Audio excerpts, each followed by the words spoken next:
Hey folks, it's Matt Zachary, and welcome to VAX On, a weekly segment of my podcast Adaptations right here on the OffScrip Media Network. Hey, I'm Elura Nanos.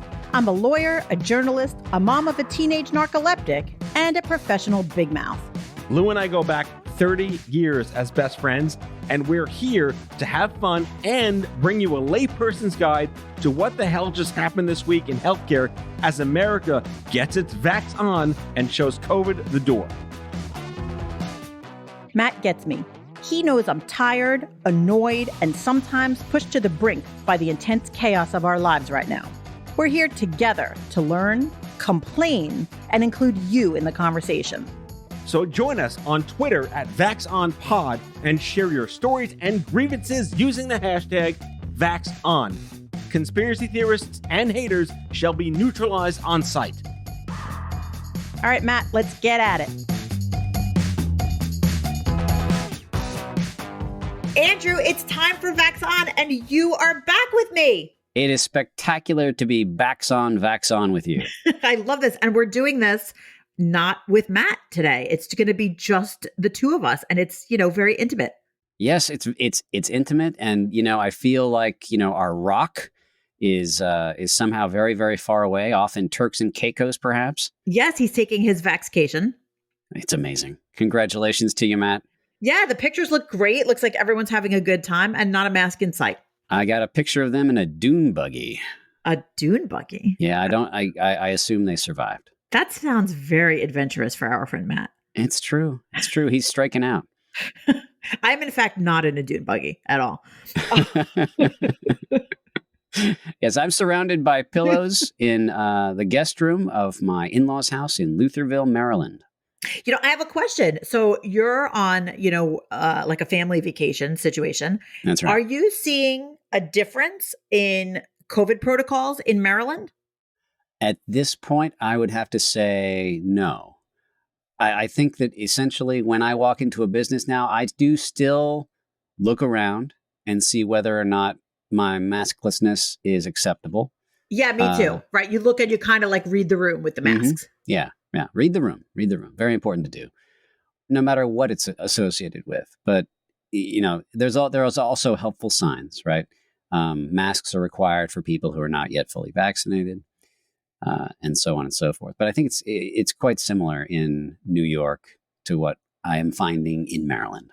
That's good to know. I'm about to learn, how society feels about COVID right now. It's very interesting. So as you may know from talking before and listening to every episode of VAX On, right. I play in a symphony orchestra. And we, of course, have been on hiatus for, 18 months. And we just recently came back and started performing again, which is awesome. So we did the sort of safest and most acceptable thing to, the masses, which was we had free outdoor performances, which is great. Except we have a performance tomorrow and the forecast is total garbage. So we're like, shit, like we have to move this huge concert, which likely would have drawn probably somewhere around 1,000 to 1,500 people. That's no. Yeah. So now we're moving it back to the place we normally perform, which is inside in a concert hall. However, the whole thing was envisioned to be totally COVID safe, not really concern anyone because you're outside with lots of room to spread out. So now we're forced to go inside, but because it's free and it doesn't require ticketing, we have no way of knowing who is going to come. Oh my goodness. Yeah. This is fascinating. It's a great, big, beautiful experiment. It is. You really are about to find out. Right. Like if people care or not. Yeah. And it's really interesting because, we plan to do this outside. So of course, to quickly move it inside required all kinds of logistical planning. And then it was sort of like the last step that we said, oh my God, do we have to have any COVID protocols or anything? And what's really funny is that I'm used to dealing with local municipalities and planning rehearsals and things like that. So I already had to plan for the fire code, and I had to give our COVID protocols for rehearsals that are coming up in the future. But because this concert is being rescheduled at the very last minute to be inside, no one asked me for anything like that.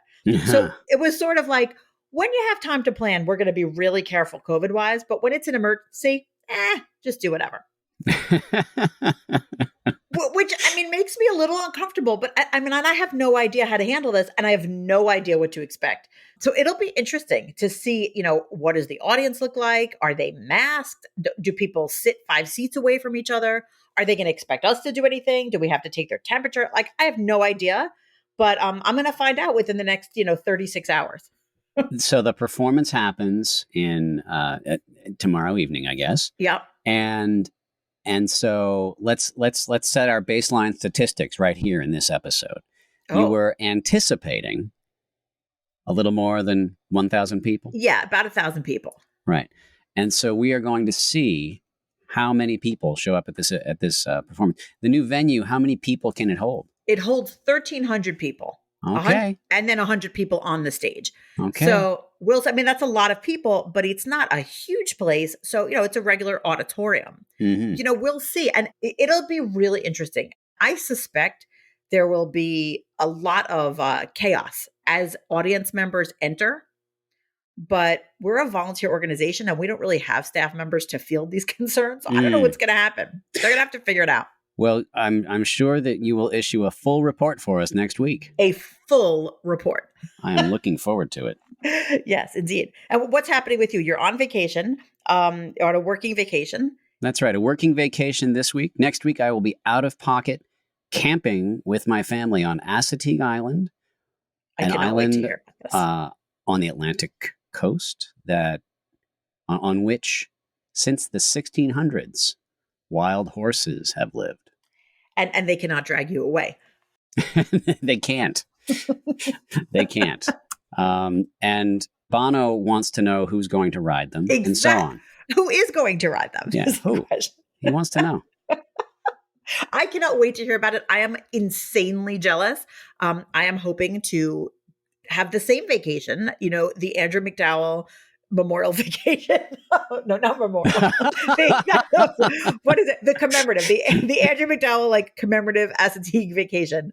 I would like to have the same vacation in when it's not so freaking hot outside. I'll provide a bit of a report as to how it went at my next opportunity. The next time I cannot wait. I join you. But we have to get started on our real stories here. Yes, let's talk about the vaccination of the nation. I'm going to level with you. I'm here to report that I was wrong. I will admit it. What were you wrong about? So I had said in a past episode that New Jersey was still offering a remote school option next year. Mm-hmm. And the reason I said that is because that is what I heard from my district, maybe a couple of months ago. I remember some sort of official word coming out where they said, we've decided we're going to still offer the remote option next year.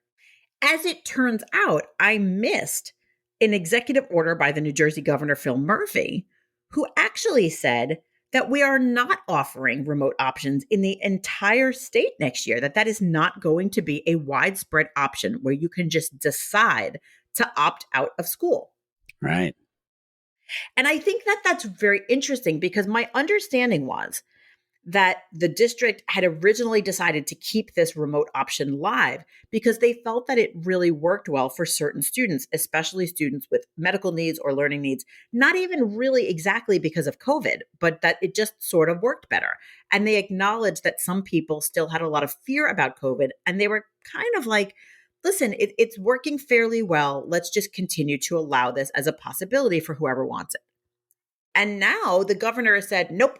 Even if you think it's a good idea, you're not allowed to do it. Yeah, that's a big deal. And it obviously is extremely challenging for teachers to provide for the hybrid model. And I'm sure that consideration alone is what led them to eliminate the option even for people who were having experiences that are unrelated to COVID-19.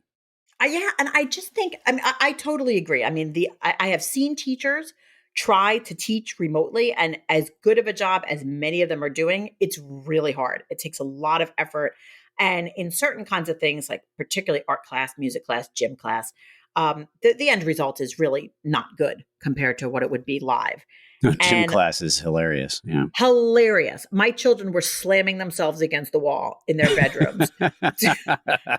I came upstairs screaming at them, like, what the hell are you guys doing up here? And they were like, we're doing Tabata in gym It's today. gym. It's just gym.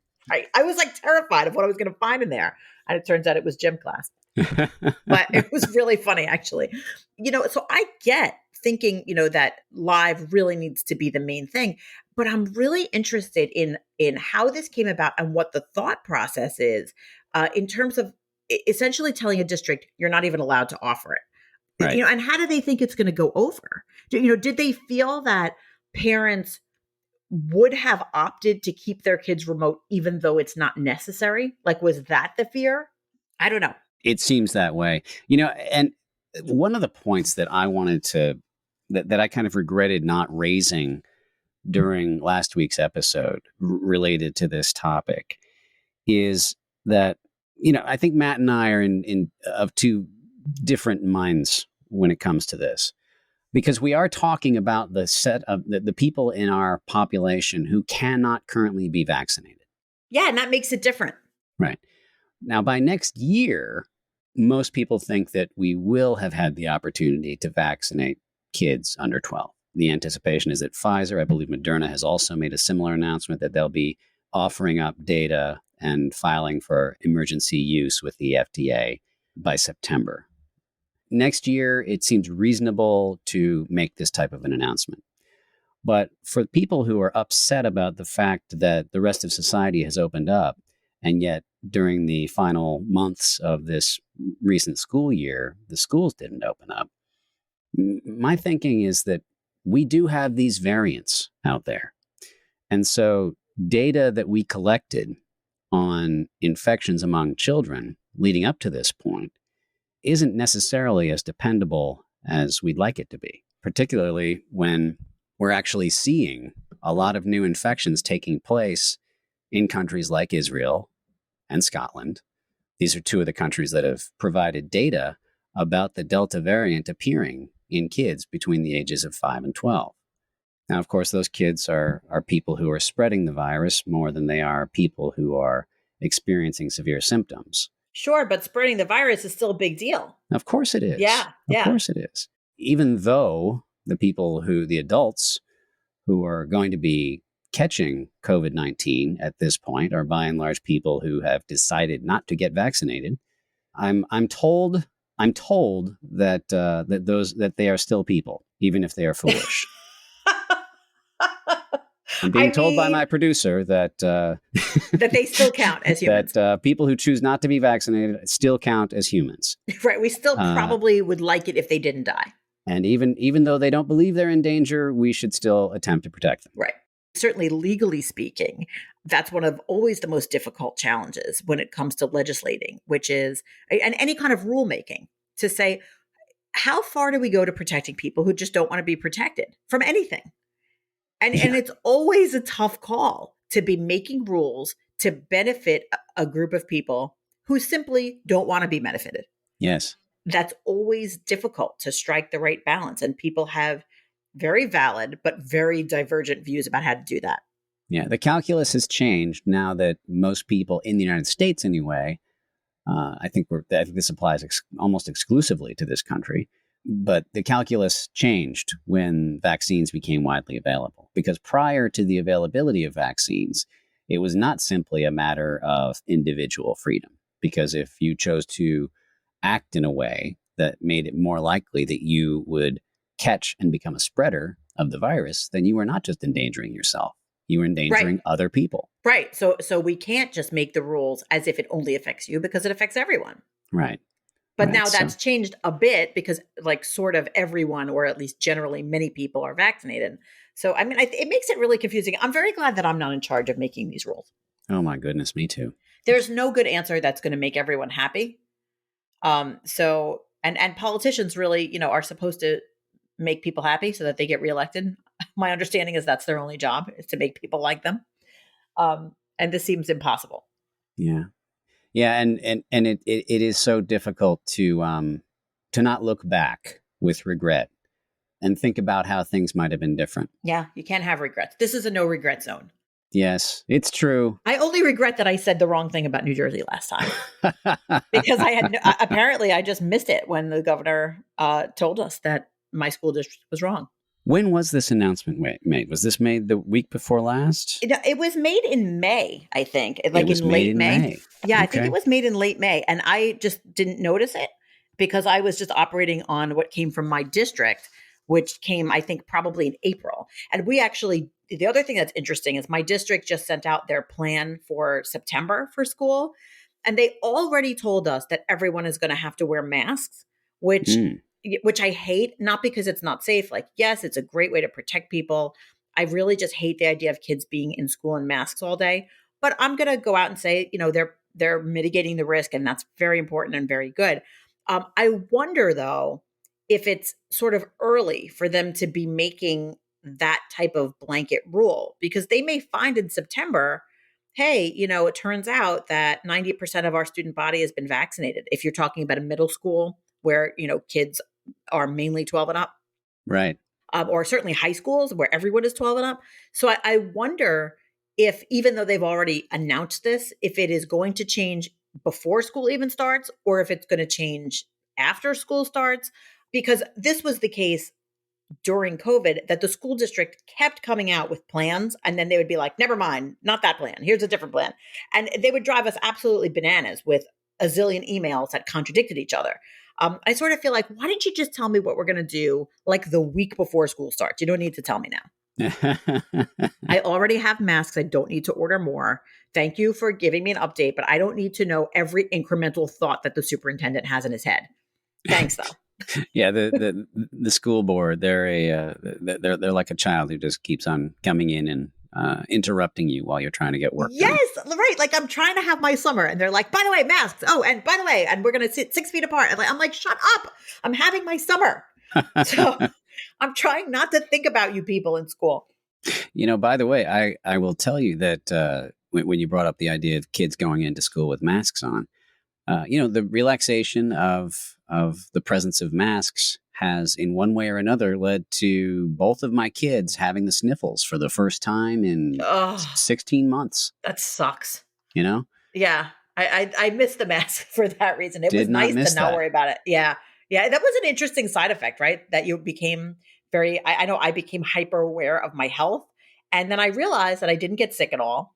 And then anytime I felt slightly off, I was so focused on it that I realized, like, hey, I really do have seasonal allergies, or I was able to kind of figure out what was going on with me, because I was sure it wasn't a virus because I was in the house for 18 months. Right. But yeah, that sucks. I hope they feel better soon.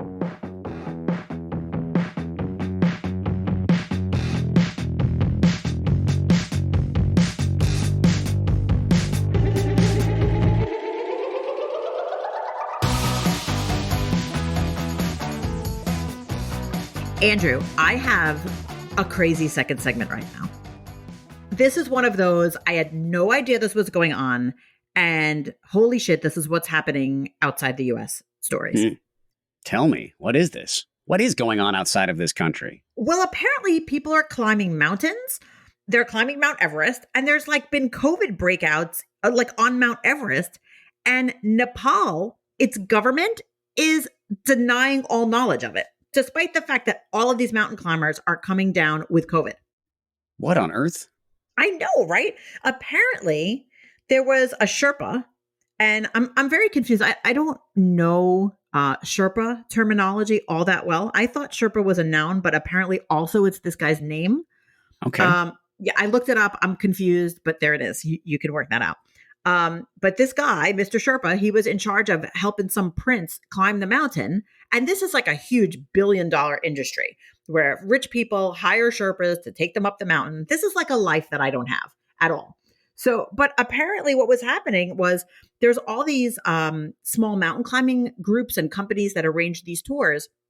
And what has happened is there were COVID outbreaks among the tour guides and the Sherpas, and it became almost like a super spreader, which is, thinking about a small mountain climbing group is pretty much the last context you would ever imagine would become a super spreader event. But that's what it seems like happened. And the Nepal government is acting like it didn't really happen, and they're denying it. That's wild. Yeah. And my initial reaction to hearing this is that how much more of an outdoor activity can you find? But then Right. again, in order to stay warm at night, the idea is to get into the tiniest space possible. And I'm sure that's where the spreading takes place. So Andrew, it turns out that the way people seem to be contracting COVID on these trips is at base camp because they all start there. And then someone has it at base camp, infects everyone else. Then they go up the mountain and find out that they're not feeling well when they're on the mountain. I see. That would be the way that it actually happened, as opposed to the way that it happened in my mind. Exactly. Also, and the Nepal government is saying things like, oh, people always have a hard time breathing, or it's just, a regular sickness. It's not COVID. And it's very strange to me that they're minimizing this, but I also had no idea that tour guides going up Mount Everest was $1 billion industry. Like, I just didn't know that that was happening, but apparently that's happening. And it's a major income source for the country. So I understand why the government would seek to protect it. It sounds like they're protecting it a bit much. Yeah, they're adopting Donald Trump's approach Yes. to responding to COVID as a threat to your economic health, which is Exactly. to lie. They thought, well, apparently everyone's bullshitting about COVID-19, so we can too. Yeah. However, I think that approach is a bit played out at this point. And honestly, if we're being honest here, Sherpas on Mount Everest, like, were not on my bingo card for COVID deniers. Not on Like, my list. Not on my like those list. are not the people I'm thinking of. And quite frankly, when stuff like this comes out, that people are doing the most outdoorsy activity possible, it bugs me when this ends up being a way that they get COVID. I understand how it happened, but I just feel like, oh, that sucks. Like, it's not Yeah. like they were at a birthday party indoors or anything like that. They were climbing a mountain, for God's sakes. You'd think Yeah, that they'd have other Elura, I'm with influence. you. I'm frankly starting to become a bit annoyed with COVID-19. Yes. And to be fair, this is why I don't climb mountains. Yes, you and Matt are in the same camp on that, right? Like whenever I complain of some sort of a discomfort that I'm experiencing as a result of riding my bike or of running, Yes, Matt we're says, inside people. yeah, don't exercise and you won't get hurt. Yes, exactly. I mean, I have discovered the outdoors during COVID. I became an avid kayaker, Yes. and an avid walker, and I have all of the physical problems as a result of 18 months of doing physical activity. So for the next 18 months, I may go back to sitting on my couch and making sourdough bread. I love it. And I love that this man's last name is Sherpa. I believe I recall that this work is something that does get passed on from generation to generation. And I wouldn't be surprised Oh, if that extends to the act of naming. it's like the Um, Sherpa family, and then they're all Sherpas. yeah, I'm not a source of information on this, but I think I like saying Sherpa. yeah, it connects you to people that you know. Who Cooper, for instance, a Cooper is a wooden barrel maker. I People see. were once named after their ways of life. It's the And so etymology hour with Dr. Andrew MacDowell. that's right. You know what that means for me? Yeah, your name would be too long, wouldn't it, Laura? So my name was a misprint, and there it is. That's how I got it. I love it. Anyway, on that note, here's some ads.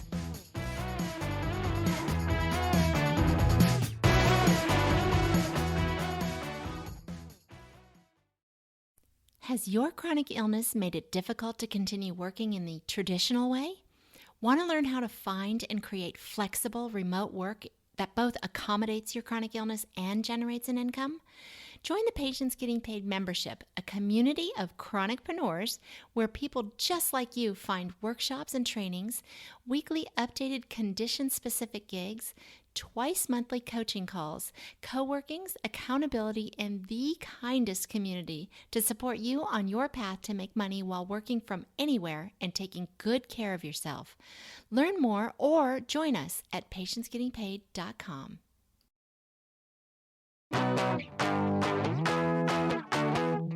Okay, so we're back. And Andrew, you said the word before. You said Trump. So I thought I'd pick up on that and just tell you what's going on in the world of shit shows left behind by Donald Trump. Yes, and we say that lovingly. Loving that he's gone. Donald Trump is also a human. Theoretically. So, with as much respect as we can possibly conjure, let's talk about one of the 12 billion shit shows left behind by the Trump administration. Yes. So, and to be fair, this really isn't anything that it sounds like Trump did that was so terrible.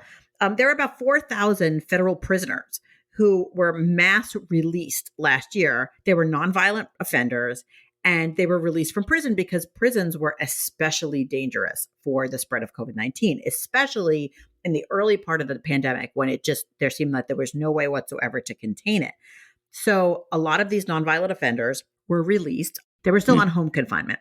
And now the worst of the pandemic is behind us. And we got to figure out what to do with these people because it's no longer that urgent emergency period. So do these people have to go back to prison? Oh, my goodness. That is a challenge. It is. And there's a lot going on politically because Joe Biden has a long sort of storied history with criminal justice reform. So there's a lot of people who are looking to any criminal justice reform type issue to sort of force Biden to live up to many of the promises he has made currently. But at the same time, if the reason these people were released from prison was because there was an emergent medical risk, once the risk is passed, it doesn't really make sense to let them stay out. No, it doesn't. And it really doesn't. It's not logical. At the same time, we all know that the reason why this group of people was let out is because they were nonviolent offenders to begin with, and probably many of them didn't belong in prison in the first place. Yeah, there certainly is an urge for people who, like me, frankly, feel that there are far too many people incarcerated in this country, and that there are far too many ways in which one can get incarcerated in this country. There'd be a feel-good quality to allowing people who are out for this reason to simply stay out. But one must be consistent. Why should they be allowed to stay out of prison when many thousands of other people who meet exactly the same criteria would be required to stay, having never left? Andrew, did you just ask for the federal criminal prison system to be consistent? I did. I mean, it's that's a reasonable not request. I know it's challenging to implement. That's sort of like the foundation of the criminal justice system is that it is utterly inconsistent. But, Yes. But I mean, it is a difficult problem because on one hand, if the need is gone, then, I guess these people should go back. But really, on the other hand, we sort of all know that if anybody was really scared of these people and feeling like they needed to be confined, we would never have let them out, COVID or no COVID. It's not like they let murderers out. So, I think it's difficult to grapple with it. And it's going to be a political kind of grenade for Biden because, at the end of the day, he's out there proclaiming how important criminal justice reform is. And this is sort of like a test case of 4,000 people who were released and they didn't cause any problems while they were out. So maybe just leave them out. Who knows? Yeah, I suppose there are two moves. One is to say, announce late on a Friday that they're all going to be returned to prison. The other, more creative approach would be to say that they're going to go through a process, perhaps an adaptation of the parole process that will allow them to apply to continue home confinement, and that there will be a further tranche of prisoners who are allowed to do the same thing on future dates and in future waves. In some ways, the logic is very similar to the logic of many companies who never had work from home before. And now because of COVID, they were forced to have, remote working. And now they're continuing it because it's just more efficient. So, I mean, in this situation, if you have these people who are nonviolent offenders who have been on home confinement, they're not just out like living their regular lives. They're on home confinement. They're using the electricity and the shelter and everything in the place where they're living. And they're not draining the federal budget for this stuff. And it's still keeping them essentially away from society and not causing problems. Is it so bad for them to be there? And I personally am not somebody that applauds prison for the purposes just of retribution. I mean, I prison is necessary to keep bad people out of society, but the idea that society feels good for having people locked up, to me, is not persuasive. So, I'm all for the practical way of handling these people.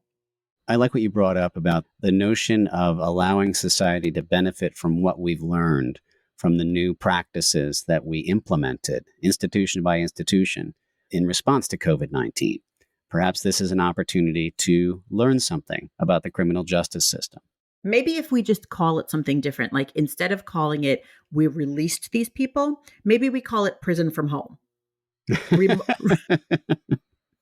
Remote imprisonment. Right, remote prison. But no, really, because isn't that really what it is? If it works for your job, like, hey, why not? I don't know. Yes, anyway. The rebranding of things is something that one side of the political spectrum has learned far better than the other. Exactly. So, yes, rebranding, as long as we don't rebrand Sherpas. Hear, hear. I like the original Sherpa brand, Sherpa. So do I, Elura.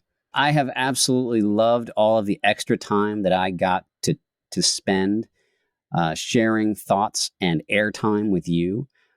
Matt's going to be back next week, and I look forward to hearing that show. Perhaps I'll be able to join the two of you again at some future time. I hope so, Andrew. We need you. We need your voice, and we need all of your input and your wisdom. So thank you for joining me today, and I can't wait to see you again. An absolute pleasure. See you next week, everyone. See ya. That's all for today, folks. If you liked today's show, the conversation continues on Twitter at VAX ON Pod. That's VAXON Pod. Be sure to subscribe, leave a review, and tell all your friends to listen. VAX ON is a product of OffScrip Media. Our executive producers are Matthew Zachary and Elura Nanos. Our senior producers are Brianna Seeley and Andrew MacDowell. It is mixed and edited by Brianna Seeley. Our theme music is by Chair Model. For advertising and media inquiries, email media@offscrip.com. Hit us up at contact@offscrip.com to share comments, feedback, and make recommendations. For more information, visit offscrip.com.